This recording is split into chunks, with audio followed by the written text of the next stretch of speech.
안녕하세요. 반갑습니다. 3교시 시작하도록 하겠습니다. 우리 2교시 끝부분에 퀴즈가 나갔어요. 퀴즈가 나왔는데 여러분들이 이제 동시에 비슷한 말들을 이제 많이 올려주다 보니까 우리 정답을 찾을 때 이제 좀 정답을 맞힌 학생을 찾는데 좀 어려움이 있었습니다. 자, 지금 그 정답자 확인했거든요. 그래서 이제 발표를 좀 하도록 하겠습니다. 아까 김별엽 학생입니다. 김별엽 학생.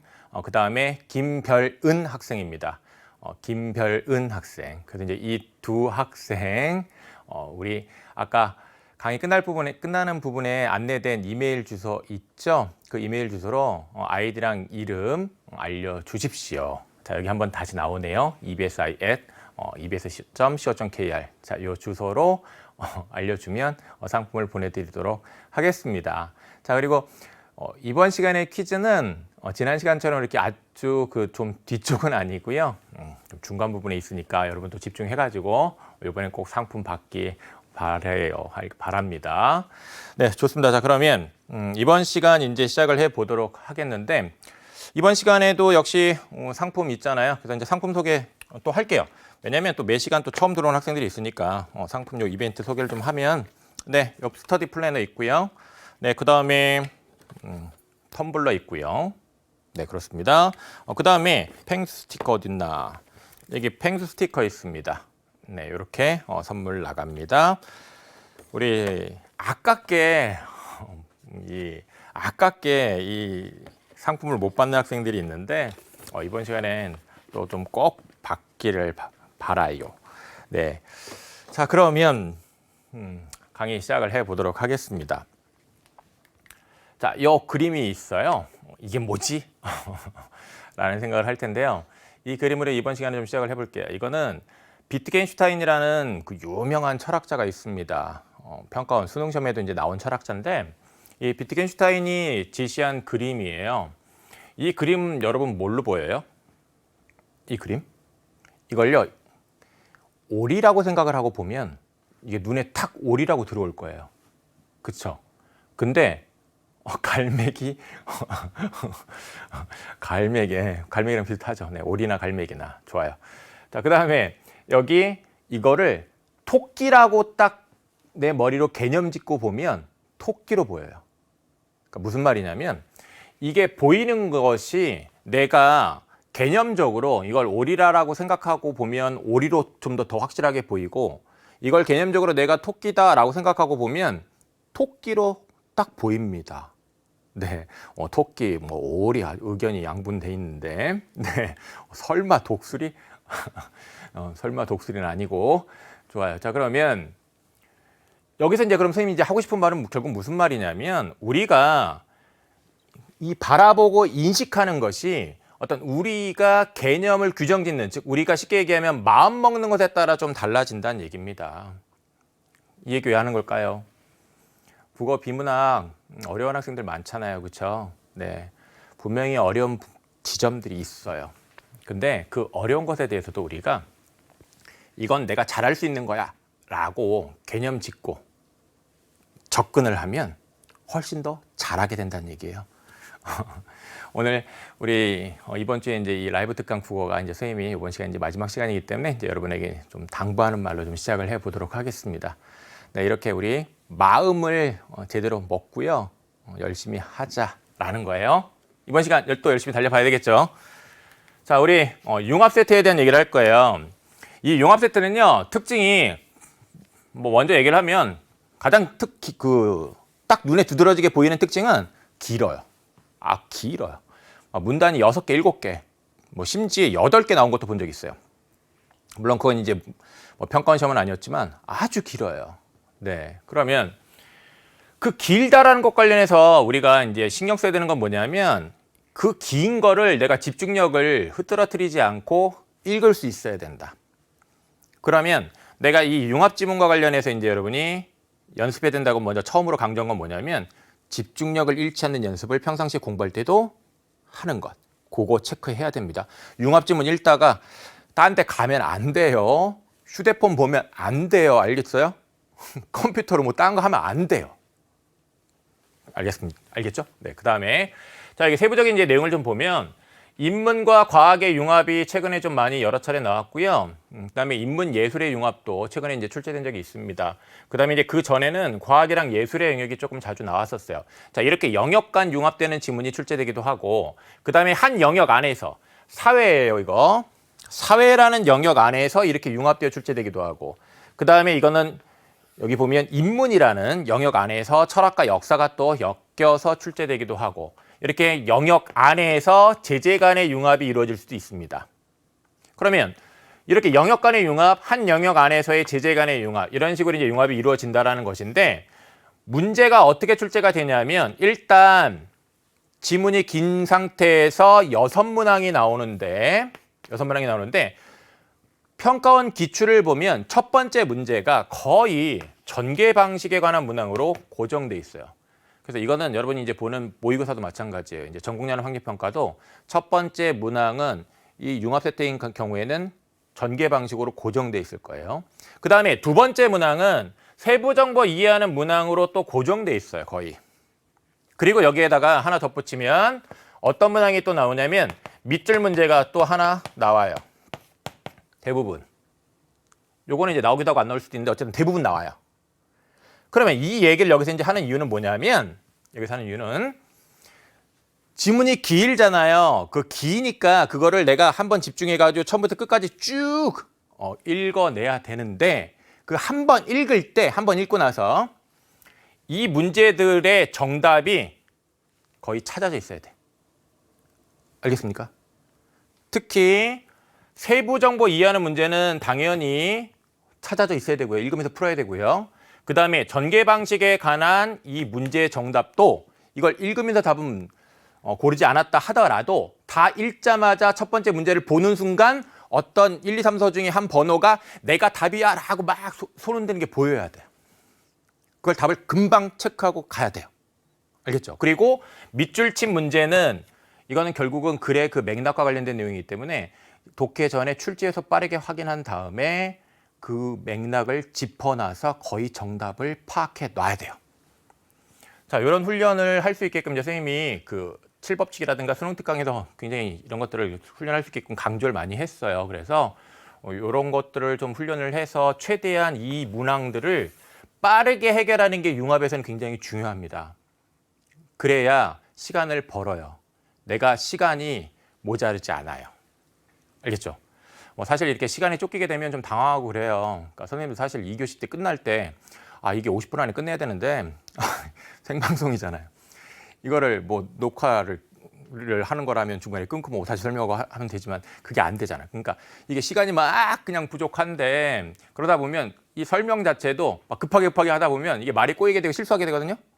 근데 여러분 실전 시험에 볼 때는 더 할 거 아니에요. 그죠?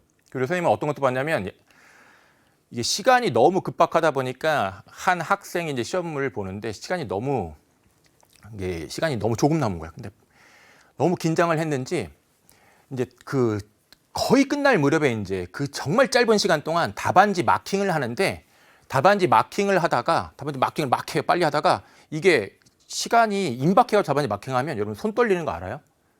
손 떨려요. 이거 경험하는 학생들도 있을 거야. 막 손 떨리는 거야. 손 떨리다가 이게 마킹이 이렇게 나갔어. 으악! 이게 여러분 시간, 이 국어 굉장히 중요하지 않습니까? 그래서 끝에 답안지 마킹도 좀 정확하게 여유 있게 하자고요. 그러려면 이런 유형에 대해서 여러분이 좀 빠르게 해결하는 그런 능력을 길러야 합니다. 알겠죠? 자, 그리고요. 여기 독파법 이제 얘기를 좀 하면요. 그럼 어떻게 해야 되느냐인데 일단 여러분이 기본적으로 뭘 갖춰야 되냐면 각 영역별로 핵심 출제 요소가 있는데 그것들을 중심으로 독해하는 방법을 일단 익힌 상태여야 돼요. 왜냐하면 인문 더하기 과학의 융합이라고 한다면 인문에 관한 부분은 인문 영역 읽는 방법, 과학에 관한 부분은 과학 부분 읽는 방법으로 읽어야 돼요.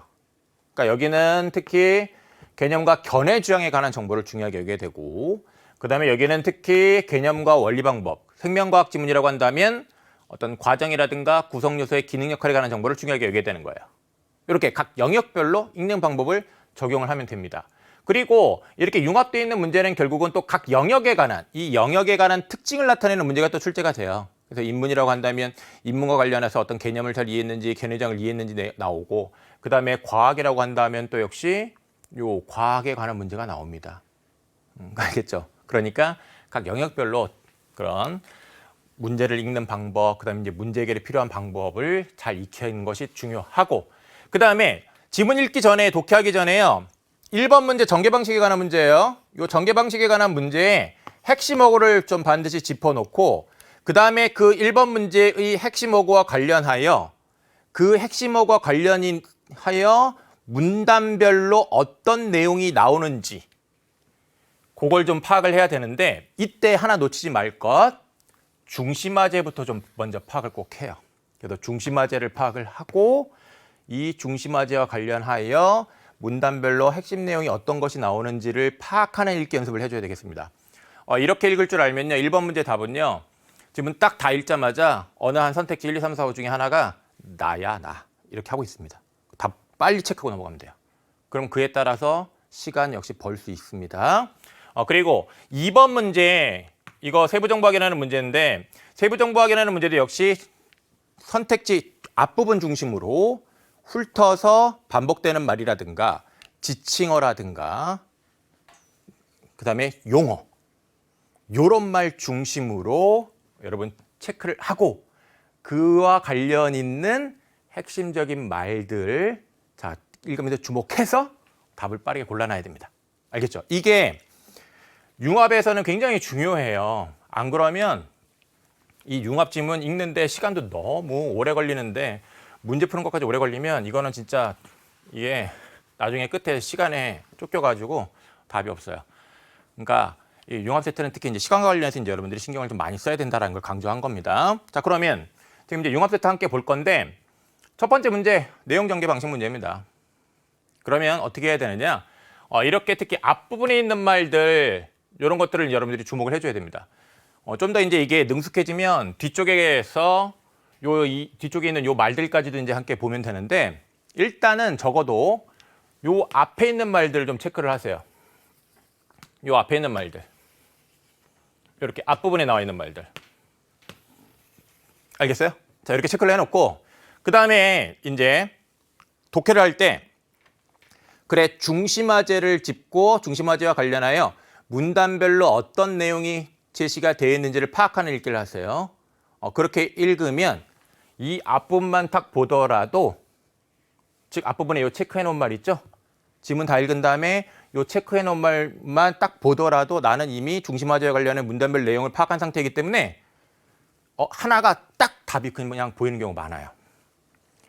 물론 조금 난도를 높이면 그때 요 앞부분에 맞는 게 한 2개 정도 있을 수 있습니다. 그러면 그 2개와 관련해서 요 뒤쪽까지 확인하면 되는 거야. 요 뒤에 있는 내용까지. 알겠죠? 이렇게 실전에서 여러분이 문제를 좀 풀 수 있어야 됩니다. 그런 능력을 길러야 되거든요. 그러면 이제 그 연습을 좀 할 건데 세부 정보 이해하는 문제를 읽으면서 푸는 건 지금 연습 안 할 거예요. 그거는 여러분이 평상시에 이제 해야 되고요. 알겠죠? 네. 그리고 이게 우리가 실제로 이제 읽으면서 자꾸 해봐야지 이제 잘하게 됩니다. 그리고 출제자들은 일단 이 6문제 낼 때 첫 번째 문제와 관련해서 이제 선생님이 얘기한 것처럼 이렇게 출제를 해놔요. 그래서 아주 막 그렇게 꼬아놓지 않습니다. 꼬아놓지 않고요. 일단 기본적으로 첫 번째 문제는 그래도 좀 문단별 핵심 내용 좀 파악하고 그랬으면 답을 쉽게 맞출 수 있게끔 하니까 이렇게 신경 써서 해야 되겠고요. 그러면 이제 진짜 중요한 건 뭘 잘해야 되냐면 그 첫 번째 문제를 선생님이 얘기한 대로 쉽게 풀려면 뭘 잘해야 되냐면 글의 흐름을 잡고 읽을 줄 알아야 돼요. 글의 흐름을 잡고 읽는 거를 못하면 선생님이 말한 것처럼 여러분이 잘 못할 수 있어요. 그러면 글의 흐름을 잡는다는 건 뭐냐면 글에는 줄기가 있어요. 뼈대. 이 중심 줄기가 있어요. 이 중심 줄기에 이제 1문단에서 이렇게 가지가 있고 뭐 2문단에서도 이렇게 세부적으로 가지가 쳐져 있고 그래요. 3분단에서도 이렇게 세부적으로 가지가 쳐져 있고 이 중심 줄기를 잡고 읽어 나가야 되거든요. 이걸 할 줄 알아야 돼요. 그러면 이 중심 줄기를 잡고 읽는 게 글의 흐름을 읽고 이제 읽는 건데 그러려면 일단 가장 먼저 이 일문단에서 글의 중심화제, 이 중심 서술 대상을 파악을 해야 됩니다. 이걸 파악을 먼저 해야 되고 이거는 웬만하면 꼭 줘요. 출제자들이 꼭 줍니다. 요즘 그 글을 보면 끝날 때 마무리를 정리를 안 하고 끝나는 기출 지문도 있어요. 근데 시작할 때 중심화제는 다 밝혀요. 그래야 그 글이 일관된 흐름으로 가거든요. 알겠죠? 네. 자, 그러면 확인을 해보겠습니다. 여기 노란색으로 표시해 놓은 것만 여러분 좀 따라와 오세요. 여기 지금 우리 주어진 시간 50분인데 이 50분 동안 이걸 하나하나 읽으면서 가면 이거 강의 끝날 때 이 지문 다 못 읽을 수도 있어. 그러니까 지금 노란색으로 표시된 것만 이제 따라오는 겁니다. 일단 글의 가장 처음 부분이에요. 중심화제는 글의 시작 부분, 즉 1문단의 시작 부분 또는 1문단의 끝 부분 또는 미안해요. 잠깐 물 좀 마실게요. 선생님이 목이 맸어. 자, 다시요. 선생님이 1교시 수업하고 2교시 수업을 하다 보니까 잠시만요. 물을 더 먹어야겠다. 자, 여기 강조를 하다 보니까 이게 마음이 아프니까 목이 갑자기 목소리가 안 나오네요. 네, 여러분 이제 괜찮죠? 네, 좋아요. 이런 일도 있네요. 생방송이니까 그런 거죠. 녹화할 때는 이러면 당연히 끊죠, 그렇죠? 자, 여기 1문단 시작하는 부분입니다. 그리고 1문단 끝나는 부분, 그 다음에 2문단 시작하는 부분. 알겠죠? 네, 열변토 하다가 고마워요. 또 이렇게 응원해주는 댓글 좋습니다. 예. 자, 그러면 여기 1문단 시작 부분이니까 이게 중심화제가 나와 있단 말이에요. 이거는 이 글은 지금 그럼 여기서 중심화제가 뭘 것 같아요? 역사가가 과거의 사실과 직접 만나는 것은 불가능하다 이런 얘기를 하면서 사료를 매개로 과거와 만난대요. 그러면서 자 반복되는 말 사료. 사료는 근데 과거를 그대로 재현하는 것은 아니기 때문에 불완전하다 이런 얘기를 해요. 그러면 직접 만나는 게 불가능하기 때문에 사료를 통해 만나는데 사료는 불가능하다 하면서 또 사료. 계속 사료 하죠. 반복되는 말이 있습니다. 그렇다면 이 글은 이 사료라는 것이 이 글에서 중요한 중심 서술 대상이라는 걸 여기서 파악이 돼요. 이렇게 파악을 하고 자, 그 다음에 여기 보세요. 이어지는 말 이제 보면 계속해서 사료에 대한 얘기가 쭉쭉 나온단 말이에요. 그래서 여기 노란색을 또 보면 과거가 남긴 흔적은 모두 사료다. 모두 사료. 과거가 남긴 흔적. 이 과거가 남긴 흔적은 모두 사료가 된대요. 자, 이거 봤죠? 자, 이번 시간은 요 노란색 따라오는 거예요. 노란색. 자, 그리고 요 노란색 요거 다음에 요 다음 부분을 보세요. 평범한 사람들의 삶의 모습을 중점적인 주제로 다룬 자 미시사 연구에서 재판 기록, 일기, 편지, 탄원서, 서라집 등 서사적 자료에 주목한 것도 사료 발굴을 위한 노력이다라고 하고 있습니다. 이 과거의 흔적은 모두 사료가 된단 말이에요. 그러니까 그 흔적들 중에서 이제 좀 더 중요한 그런 사료를 발굴하기 위한 노력이 있을 수 있겠죠. 그래서 이 사료 발굴을 위한 노력의 결과다라는 얘기를 하고 있는데 여기에서 또 하나 팁 나갈게요. 여기 보면 여기 이렇게 열거가 돼 있어요.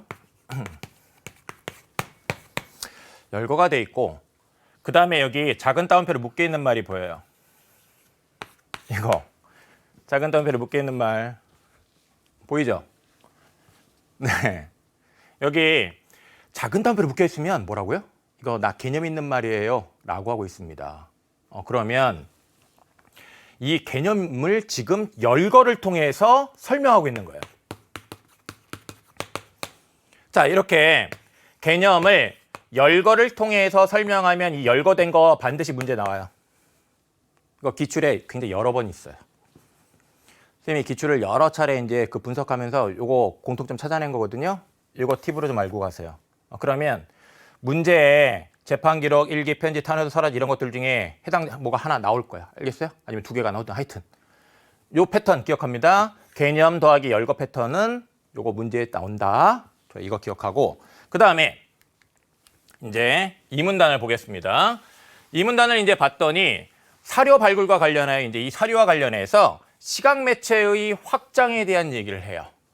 요건 이제 그 사료를 막 다양한 것들을 찾아낼 수 있다는 얘기를 하고 있잖아요. 그와 관련해서 시각 매체 측면에 이제 주목한 거예요. 그러면서 이 사료와 관련해서 영화를 제시해. 그쵸? 그리고 이 영화는 시각 매체인데 문헌 사료랑 이 영화라는 거에 대해서 대비를 하고 있어요. 자, 여기서는 이 내용에 대한 설명은 안 할게요. 이거 이제 이 내용은 여러분들이 이 지문 읽으면서 이제 견주기, 대비되는 짝 차이점을 나타내는 말을 꼭 주목을 해줘야 되겠고요. 네. 그리고 요 차이를 바탕으로 해서 결국 얘기하고 있는 건 뭐냐면 영화라는 것이 사료가 된다는 얘기일까요? 안 된다는 얘기일까요? 영화라는 것이 과거의 그 현실, 어떤 과거의 사실 이런 것들을 나타내는 기호가 된다는 얘기죠. 나타내는 기호가 된다는 얘기예요. 도상은 아이콘이죠, 여러분. 그래서 이제 뭐 도상적 기호하면 뭐 아이코닉 사인인데 그 아이콘 알죠? 그렇게 생각하면 됩니다. 기호. 그러니까 이 영화가 사료가 된다는 얘기예요. 그래서 또 이어지는 걸 보면 영화의 이미지는 그 피사체가 있었음을 지시하는 지표적 기호이기도 하다. 그러니까 영화의 이미지 자체도 뭔가를 알려준다는 얘기야. 그렇죠? 그러니까 영화가 사료가 된다는 얘기예요, 결국. 영화가. 자, 이런 이 줄기를 잡고 가는 거예요, 계속. 줄기 잡고 가는 연습하는 거예요. 자, 그 다음에 3번단 볼게요. 그러면 영화는 역사 어떻게 관계를 맺고 있을까? 자, 이 역사라는 것이 이제 사료가 굉장히 중요한데, 그래서 이제 영화와 역사의 관계를 얘기를 해요. 그리고 여기에서 이제 나온 게 뭐냐면, 역사에 대한 영화적 독해라는 것과 영화에 대한 역사적 독해라는 얘기를 해요. 이거 말이 비슷하죠? 이렇게 말이 비슷한 거 대비되는 짝이잖아. 차이점 보여주잖아. 그럼 이런 거 출제자들이 꼭 이 대비되는 짝을 출제 요소로 삼아요. 꼭 삼습니다. 네, 그래서 여기 이제 이어지는 걸 보면 영화에 대한 역사적 독해, 역사에 대한 영화적 독해 이제 이런 것들을 계속 이제 그 설명을 하는데, 그래서 요 대비되는 짝 차이점을 이제 여러분들이 잘 짚어서 읽었으면 되는데, 일단 역사에 대한 영화적 독해니까 영화로 역사를 독해를 하는 거죠. 그래서 영화로 역사를 독해를 한다는 얘기는 결국은 영화라는 매체로 역사를 해석하는 거니까 영화의 역사를 담아내는 거죠. 뭐 예를 들면 이제 역사를 소재로 한 영화, 이렇게 역사를 소재로 한 역사 영화, 이런 것들이 바로 역사에 대한 영화적 독해가 되는 거죠.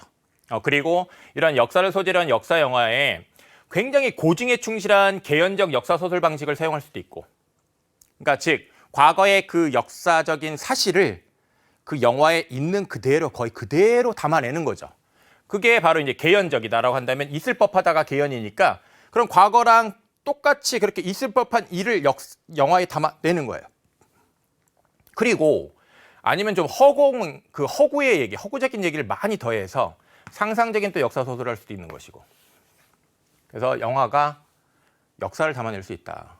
그게 이제 역사에 대한 영화적 독해다. 이렇게 개념 이해를 해야 했고요. 그러면 영화와 역사의 관계도 이제 이 문단에서 제시를 하고 있는 거네요. 그렇죠?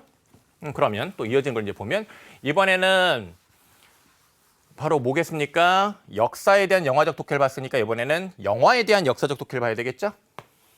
그러면 영화에 대해서 역사로 독해를 하는 거니까 이 영화 자체가 이제 여기서 이제 뭐라는 걸 얘기를 하고 있냐면 이 영화 자체가 이 영화의 역사적 흔적과 맥락이 담겨 있다. 풍속 생활상 이렇게 대응시키면서 읽어야 돼요. 그리고 요 욕망, 강박, 믿음, 좌절 이런 것들 이렇게 대응시키면서 읽어야 돼요. 근데 여기에서 또 한 번 나왔죠. 이 말 더 중요하게 여겼어야 돼. 이거 왜 더 중요하게 여겼어야 될까요? 이거 왜 더 중요하게 여겼어야 될까? 한번 여러분 생각을 해보세요. 왜냐? 열거돼 있죠? 열거. 그 다음에 이 열거된 이 말을 통해서 결국 어떤 말을 이해를 하게 해주는 거냐면 집단적 무의식의 개념을 이야기하는 거란 말이야. 그러면 이것도 역시 열거 더하기 개념 패턴이에요. 개념을 열거를 가지고 설명한 거예요. 그러면 이것들 중에 문제에 사용되는 게 있을까 없을까요? 있어요. 있습니다. 그래서 요거 문제 보기에 나오는 거예요. 알겠죠? 출제자들은 이렇게 열거하는 이유가 다 있어요. 요런 게 출제자들이 쓰는 어떤 출제의 방법이에요. 알겠죠? 뭐 어제 이제 선생님이 얘기를 했을 텐데 선생님이 굉장히 뭐 출제를 많이 해봤어요. 그래서 뭐 교재도 그렇고 그래서 뭐 여러분은 선생님이 낸 문제를 풀지 않고 졸업할 수가 없어요. 선생님이 낸 문제를 반드시 풀고 졸업할 수밖에 없어요. 근데 그렇게 출제를 할 때 이런 걸 사용한단 말이에요. 이런 거 패턴이에요. 잘 알고 가도록 하고 자, 그 다음에 이제 여기 계속 이어지는 걸 이제 보면 지배적 이데올로기 같은 미점을 파악하지 못했던 이런 뭐 가려진 역사 이런 걸 끌어내기도 한다. 그러니까 즉 영화 자체가 어떤 역사적인 독해가 가능한 대상이 된다는 얘기야. 그렇죠? 영화에 대한 역사적 독해니까. 이걸 이해했으면 됩니다. 그러면 이 3문단에서는 영화랑 역사의 관계를 얘기를 했네요. 그러면 지금 1문단에서 사료 얘기했고 2문단에서는 영화가 결국 사료가 된다는 얘기했고 3문단에서는 역사와 영화의 관계 얘기했고 그러면서 이제 여기 4문단에서 보세요. 이제 지금 흐름 줄기 잡고 가고 있어요. 그러면 계속해서 이제 영화와 관련해서 역사 얘기할까 안 할까요? 하겠죠. 이건 인문이랑 예술이 융합된 지문인데 근데 영화는 주로 허구를 다루기 때문에 역사술과 거리가 있다고 보는 사람도 있다. 자, 이런 입장이 제시가 돼 있고요. 그 다음에 자 노란색만 따라오라고 했습니다. 여길 봐요. 즉 허구가 배격돼야 하는 거, 허구이기 때문에 배격돼야 한다라는 입장이 있는 거예요.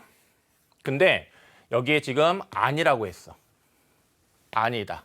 그래서 이 아니다라는 입장과 관련해서 허구의 이야기 속에 그 안에 반영된 당시 시대적 상황을 발견하여 사료로 삼으려고 노력하기도 한다. 그리고 여기에서 이제 고급 독해자는 독해를 잘하는 사람은 이 말을 딱 보는 순간 결국 어떤 생각을 하냐면 사료로 삼으려고 노력한다? 이거 영화에 대한 역사적인 독해가 또 가능한 것과 관련이 있겠죠. 그렇죠? 역사 자체, 그 영화 자체가 사료가 될 수 있다는 얘기예요. 그 허구의 이야기를 담은 영화라도 그런 생각까지 했으면 진짜 잘한 거고. 알겠죠? 네. 자, 그 다음에 여기 지어낸 이야기는 사건에 대한 기록이 아니지만 이렇게 얘기를 하고 있는데 허구의 이야기, 이 지어낸 허구의 이야기도 결국은 이런 것들을 보여준다는 얘기야. 이런 것들을 보여준다는 얘기야. 그러면 영화에 대한 결국 뭐가 가능하다는 얘기야? 역사적 독해가 가능하다는 얘기죠. 지금 줄기를 잡아서 이렇게 가는 거예요. 그래서 허구의 이야기라 하더라도 사료에 기반한 역사적 소설을 보완하는 데 이게 도움을 줄 수 있다는 얘기예요. 그러면 영화가 결국은 과거 현적을 담고 있으면 사료가 된다 안 된다? 된다. 그렇죠. 그렇다면 영화를 바탕으로 역사 서술하는 것이 될까 안 될까? 된다. 영화는 새로운 사료의 원천, 대안적 역사 소설의 가능성까지 지니고 있다. 이 정도 읽었으면 첫 번째 문제 답이 나오는 거예요. 첫 번째 문제 답이 거의 이미 벌써 나왔어요. 그렇죠? 그 앞부분만 보더라도. 그 다음에 아래로부터의 역사 형성에 이제 기여한다. 그러면 결국 영화는 사료의 원천이 된다. 그리고 영화를 통해서 역사 서술하는 것도 가능하다. 이런 얘기하고 있는 거잖아. 자, 여기서 또 하나 이제 팁을 좀 줄게요. 정리하고 갈게요. 이 글은 길다 보니까 여러분이 첫 번째 문제를 좀 더 편하게 풀라고 출제자가 어떤 이제 친절함을 베풀었냐면 여기 마지막 문단에 여기 시작하는 부분에 앞부분의 내용을 좀 정리를 해줬습니다. 그럼 이건 글의 논지죠.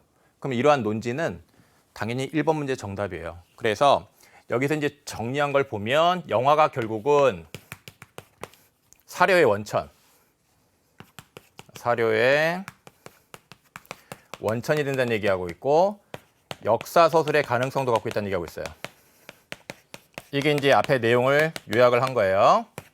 요거 주목했어야 되고 그래서 아래로부터의 역사 형성에 기여한다라고 얘기를 하고 있는데 특히 그거는 이제 앞에서 우리가 미시사 봤잖아요. 어떤 일반적인 사람들의 어떤 생활 그런 것들 자체가 다 역사가 되는 거기 때문에 그런 아래로부터 정말 그 기층 민중의 삶부터 다 역사를 이룰 수 있게끔 해준다는 얘기고요. 영화는 하층 계급 피정복 민족처럼 역사 속에서 주변화된 집단에 묻혀있던 목소리를 이렇게 표현한다 이렇게 하고 있습니다. 자, 그러면 노란색 따라서 읽었죠? 그럼 이제 우리가 글의 흐름 잡은 게 결국 뭐냐면 이 글은 사료가 이 역사에 있어서 중요한데 영화라는 것이 사료가 된다. 그러면서 영화라는 것이 역사 서술하는데 보완을 하게 해준다. 도움이 된다 이 얘기예요. 그러면 여기 우리 아까 이 문제 먼저 봤잖아요. 문제 먼저 봤는데 지금 역사의 개념을 밝히면서라고 돼 있는데 역사의 개념 설명한 게 있었어요? 역사의 개념 자체를 설명한 게 아니라 사료에 대한 얘기 초점 맞췄었습니다. 영화의 변천 과정을 시간적 순서에 따라 밝힌 거 있었어요? 이런 거 없었어요. 그다음에 역사에 대한 서로 다른 견해를 대조하는 것도 없었고 영화의 사료로서의 특성, 그쵸? 영화가 사료가 된다는 얘기 쭉 했어요. 그러면서 이제 뒤까지 봤더니 역사 소설로서 영화가 지닌 가능성도 제시하고 있었죠. 이 영화가 역사 소설에 도움이 된다는 얘기잖아. 그러니까 이게 답이라는 게 금방 여기서 딱 판단이 되는 거예요. 1초도 안 걸려서. 그리고 그럼 답을 판단하는 데 있어서 결국 나한테 이제 도움을 준 건 특히 뭐냐면 글의 시작 부분에 중심화제를 잡고 문단별 핵심 내용을 그 글의 줄기를 따라가면서 잡으면서 마지막 부분에 정리되어 있는 걸 딱 주목했더니 답이 딱 금방 보이는 거지.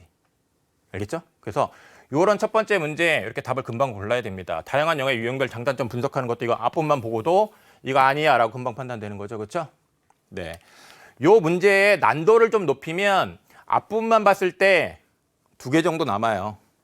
정말 심하게 난도를 높였으면 3개 정도까지 남는 경우도 있는데 2개만 남습니다, 보통은. 그리고 이렇게 하나로만 탁 보이는 경우도 아주 많아요.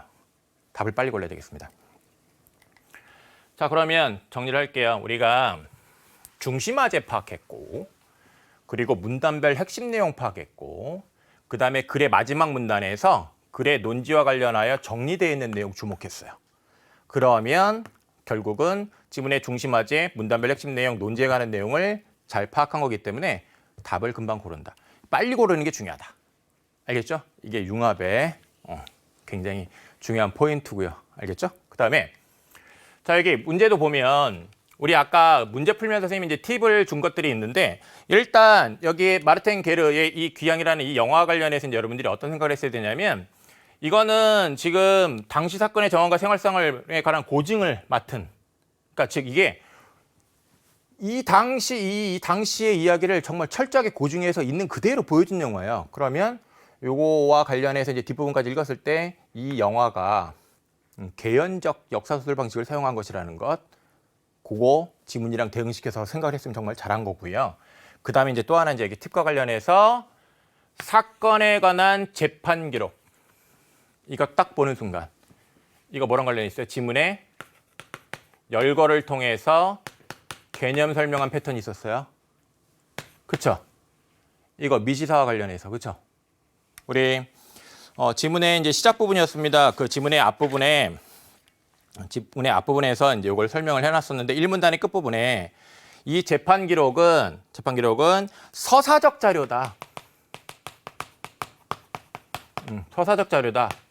요거 개념 설명하면서 서사적이라는 건 어떤 이야기가 있다는 얘기인데 요 개념 설명하면서 요 재판 기록 열거해놨단 말이에요. 그거 그대로 나오잖아.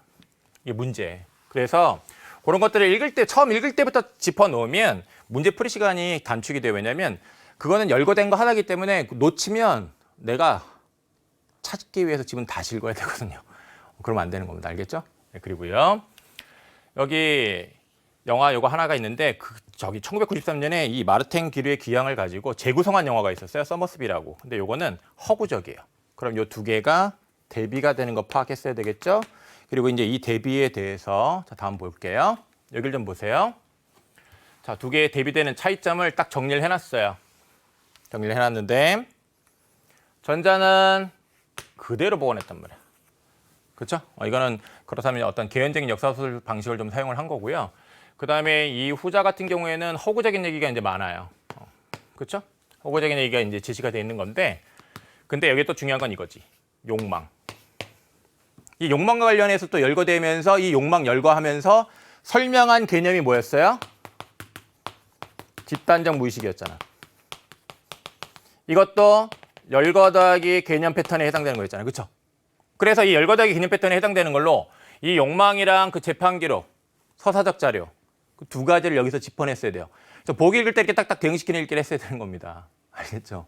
그러면 선택지단 판단이 금방금방 돼요. 그러면 대중의 욕망은 집단적 무의식에 해당하겠고 이거 판단하는데 1초도 안 걸리지. 알겠습니까? 그래서 이런 팁을 알고 여러분이 문제를 풀어야 돼요. 자, 그 다음에 여기 실화의 바탕을 둔 영화 마르텐 게르의 귀향.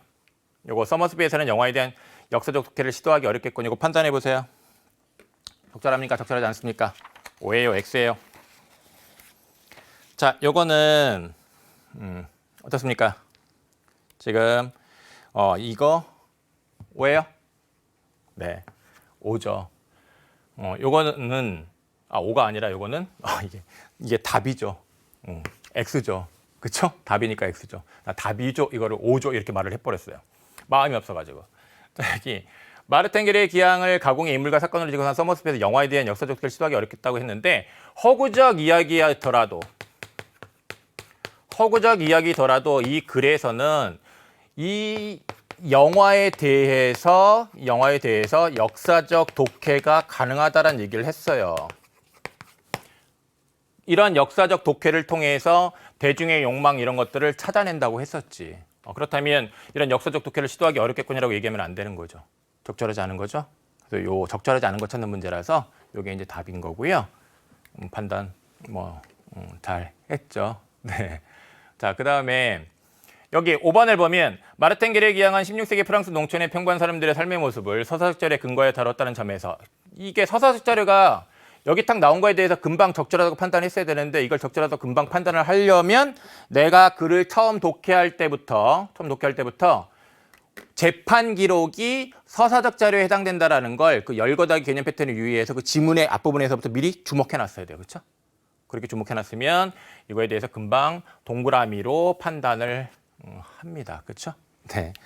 자, 그러면 우리 이 첫 번째 문제 이제 예제 함께 했고요. 두 번째 예제를 좀 빨리 하도록 하겠는데 이번에는 그 제재 간에 융합된 예를 할 건데요. 이거는 바로 지난 수능의 문제고요. 학생들이 제일 많이 틀린 문제입니다. 이 문제를 맞았으면 국어 100점이었을 거예요. 그리고 이 문제를 일단 틀리니까 결국 이 문제 푸는데 또 시간도 오래 걸리고 시간이 오래 걸렸음에도 불구하고 또 못 맞추고 그럼 시간 부족하니까 다른 것들도 틀리고 그러니까 이게 이런 걸 잘 푸는 것과 그다음에 이런 걸 잘 못 푸는 것의 차이가 굉장히 커지는 거예요. 자, 그러면 우리 앞에서 경제, 과학, 기술 공부한 거 여기다 이제 갖다 똑같이 적용하면 되는데 경제랑 과학이랑 기술은 서로 그 어려운 것들이 통하는 게 있어요.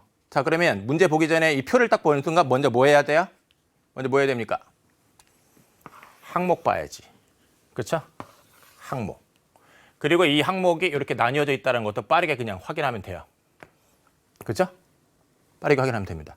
그래서 이렇게 항목을 확인한 다음에 그다음에 이제 이 항목과 관련된 개념 원리 방법을 지문에서 찾는 거예요. 그렇죠? 네, 찾을 건데 여러분이 이 지문을 쭉 읽는 건 이제 복습할 때 좀 해보고요. 요 지문도 줄기를 잡고 가는 게 굉장히 중요했어요. 줄기를. 자, 융합 지문은 그 뼈대를 잡고 쭉 읽어나가는 게 중요해요. 그러면 이 글은 어떤 뼈대가 있었냐면 통시적인 흐름이 있었어. 통시적인 흐름. 즉 시간적 순서에 따라 변화된 것을 단계적으로 쭉 설명했다는 얘기예요. 그래서 첫 번째가 바젤 1 협약이에요. 그 다음에 두 번째가 바젤 2 협약, 세 번째가 바젤 3 협약. 3 협약. 이렇게 세 가지가 제시되어 있던 그 흐름을 잡았어야 되고요. 그러면 단계가 있는 거잖아. 그러면 단계가 있으면 단계 간의 차이점에 관한 정보가 중요하거든요. 그 차이점을 주목을 해줬어야 됩니다. 알겠습니까? 자, 그러면 그 차이점이 또 뭘로 제시가 되어 있느냐? 선생님이 굉장히 여러 차례 강조한 사칙연산. 그래서 작년 수능 같은 경우도 선생님이 뭐 사칙연산식에 대한 강조를 한 건 뭐 벌써 몇 년 전부터 선생님이 혼자서 막 계속 사칙연산에 관한 정보 하여튼 중요하다 계속 강조했었거든요. 그래서 그렇게 이제 같이 공부한 학생들은 이거 당연히 중요하게 여겼을 거고요. 그렇죠? 그래서 BIS 비율은 당연히 자, 옆에 써놓게 있다. 문제 풀 때 이거는 같이 제시할 수가 없어서 위험가중 자산 분의 자기자본 곱하기 100이고 이게 8%보다 높아야 된다라고 이제 이 바젤 협약에서 제시를 했다는 겁니다. 사칙연산에 관한 정보니까 당연히 문제 해결의 키가 되겠고 바젤 1 협약에서는 이 자기자본에 대해서 자 이거의 개념 설명해야 될 거 아니에요? 기본자본, 보완자본, 단기우순위 채무 합의라고 했어요. 그러니까 문제에서 기본자본, 보완자본, 단기우순위 채무. 그러면 지문에서 요거 딱 보자마자 표 확인했으면 더 잘한 거예요. 그 다음에 위험가중자산의 이제 개념이 나와 있는데 위험가중자산은 신용 위험에 대한 요 위험 가중치를 곱한 값이라고 하고 있습니다. 요 자산의 위험 가중치를 이제 곱한 값들의 이제 합이라고 하고 있고, 그 다음에 신용 위험에 따른 부분과 시장 위험에 따른 부분이라고 있어요. 그래서 아까 표에 신용 위험에 따른 부분이랑 시장 위험에 따른 부분이 나뉘어 있구나. 이렇게 생각했으면 잘한 거예요. 요 정도 생각했으면 되고, 그 다음에 위험 가중치와 관련하여 바젤 1 협약에서는요, OECD 국가의 국채 0%, 회사채는 100%가 획일적으로 부여됐대요. 자, 요것도 이제 글 읽을 때 이제 짚었어야 됩니다. 그리고 이 바젤 1 협약에 관한 이런 내용은 결국 개념 중심으로 이제 읽었어야 되는데, 바젤 2 협약에 관한 내용부터는 단계 간의 차이점. 그러면 여기 보면 위험 가중 자산과 관련하여 위험 가중치의 자산의 유형과 신용도를 이제 모두 고려하도록 이제 수정했다라고 돼 있고, 신용위험의 이제 측정 방식이 표준 모형이나 내부 모형 가운데 하나를 이용하게 했대요. 이게 변화로 제시가 돼 있는 건데, 이게 지금 여기서는 이게 무슨 말인지 잘 이해를 못할 수 있어요. 여기서 이거 이해하려고 하지 마요. 일단 자, 이와 관련해서 이제 제시되어 있는 요 내용을 이제 주목을 해줘야죠. 단계 간의 차이점. 앞에서 바젤 1 협약에서는 국채는 0%, 회사채는 100%가 획일적으로 부여가 됐는데, 여기 표준 모형에서는 국채는 0에서 150%, 회사채는 20에서 150%. 다르죠? 다르잖아. 그렇죠?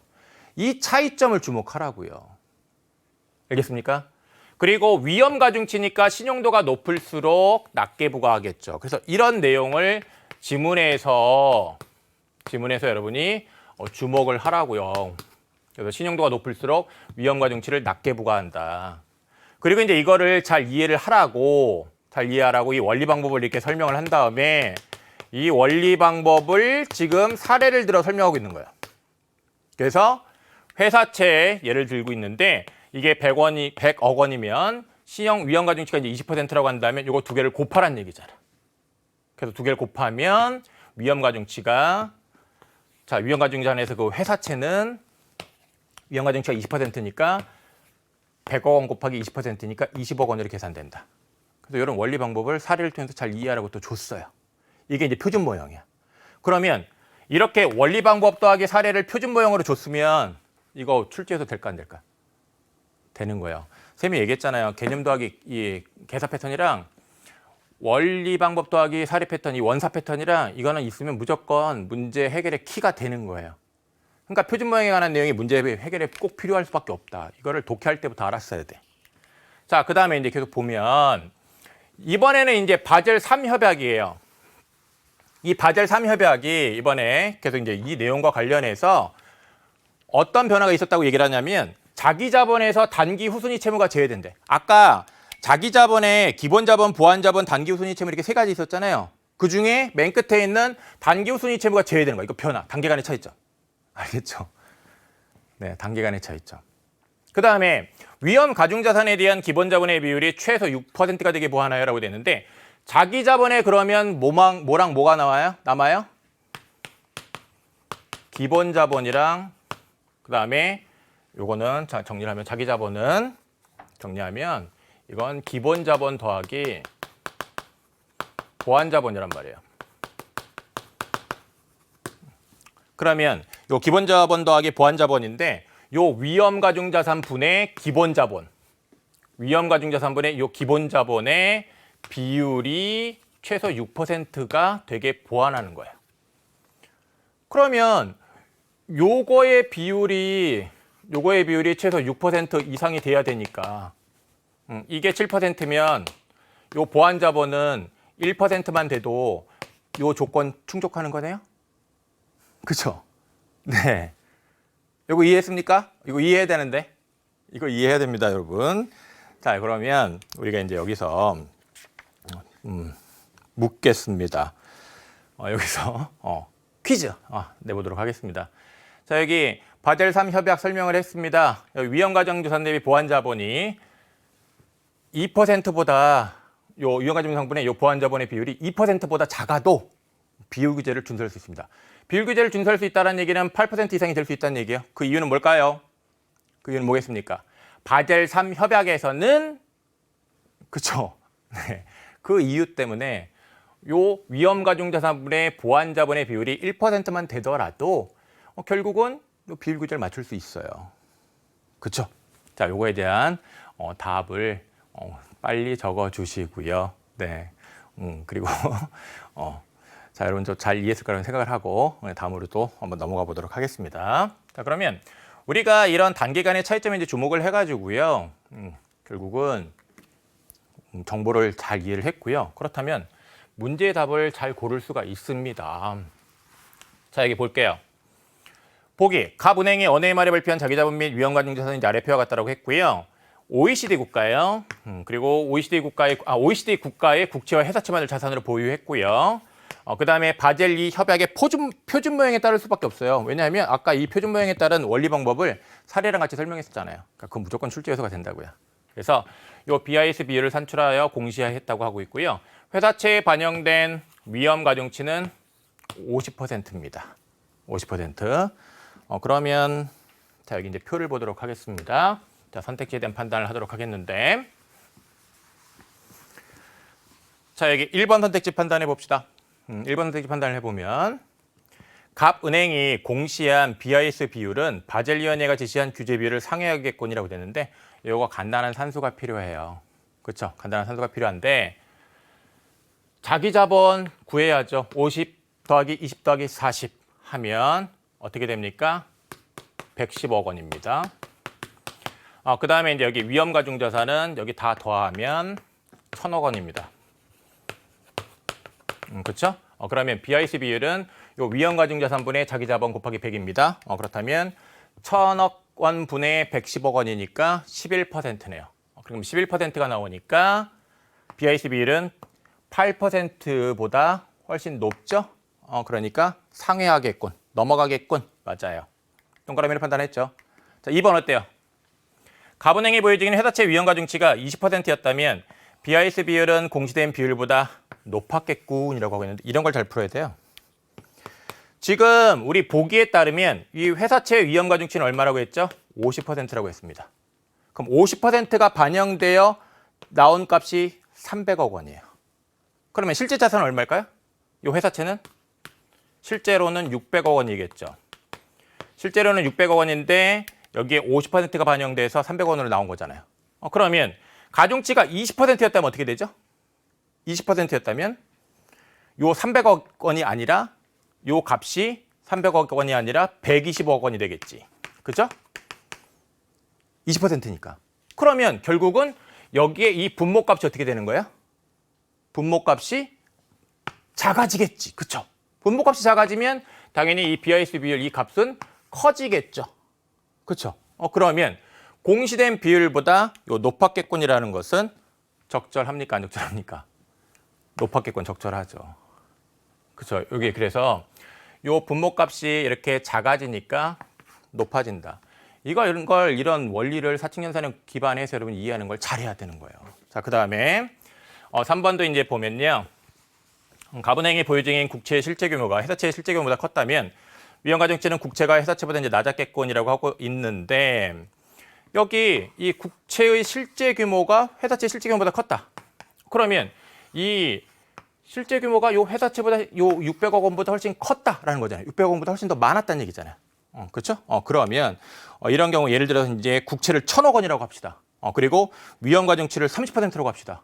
그러면 결국은 요 300억 원 나올 수가 있는 거잖아요. 이제 그런 것들을 이제 계산을 하면 요 3번 선택지도 이제 맞다라고 볼 수 있는 거고요. 자, 그다음에 4번을 보면 요 바젤 1 협약의 기준으로 신용 위험에 따라 위험가중자산을 산출한다면 회사채는 일괄적으로 100%가 부여가 됩니다. 그러니까 600억 원 되겠죠? 적절하다는 판단을 했어야 되는 거고요. 그다음에 각 단계 간의 차이점에 관한 정보가 출제 요소가 되죠. 그다음에 위험가중자산의 변동 없이 보완자본을 10억 원 증액한다면 바젤 3 협약에서 보완된 기준을 충족할 수 있겠군이라고 됐는데 바젤 3 협약에서 보완된 기준은 바젤 2 협약과 바젤 3 협약의 차이점이에요. 그럼 그 차이점과 관련해서 이제 우리가 주목했던 건 뭐냐면 이 자기자본에서 이 가중자산분의 요 기본자본의 비율이 요것의 비율이 6%를 넘어야 된다. 이런 내용이 보완된 거예요. 근데 지금 보완 자본을 증액하는 거잖아요. 그럼 보완 자본을 증액하는 거는 바젤 3 협약에서 이 보완된 것과 관련 없는 내용이에요. 그렇죠? 관련 없는 내용입니다. 지금 여기 계산을 해보면요. 계산을 해보면 뭐 충족이 이제 안 되는 상태인데 요 보완 자본을 보완한다고 해가지고 이 비율이 바뀌지는 않아요. 여기는 위험가중자산분의 기본 자본이니까. 요걸 생각했으면 요거를 X라고 판단해야 되는 겁니다. 그래서 결국은 그 여러 단계가 있을 때 이런 단계 간의 차이점이 출제 요소가 되는 겁니다. 알겠죠? 자, 여러분. 결국 예측하기 할 때 표의 항목 잘 확인했어야 되겠고요. 단계 간의 차이점에 주목해서 개념 원리 방법을 잘 적용해서 추론하는 연습을 했어야 됩니다. 자, 이런 연습 여러분 끝나고 다시 한번 꼭 해보도록 하고요. 알겠죠? 자, 오늘 이 시간 여기에서 이제 마치도록 하겠는데, 자, 우리 정답 맞춘 학생이 있습니다. 김별준 학생입니다. 그 다음에 똑같이 이름이 준으로 끝나네요. 강별준 학생이 또 정답을 맞췄네요. 그래서 이 두 학생은 여기 안내 나온 요 메일 주소로 아이디랑 이름 알려줘요. 그러면 상품 보내겠습니다. 여러분 국어 비문학 함께 공부하느라고 정말 고생 많았고요. 고생한 만큼 여러분의 실력은 향상될 겁니다. 자, 우리 다른 강의에서 이제 세미나 같이 열심히 공부하자고요. 여러분 고생 많았습니다. 안녕.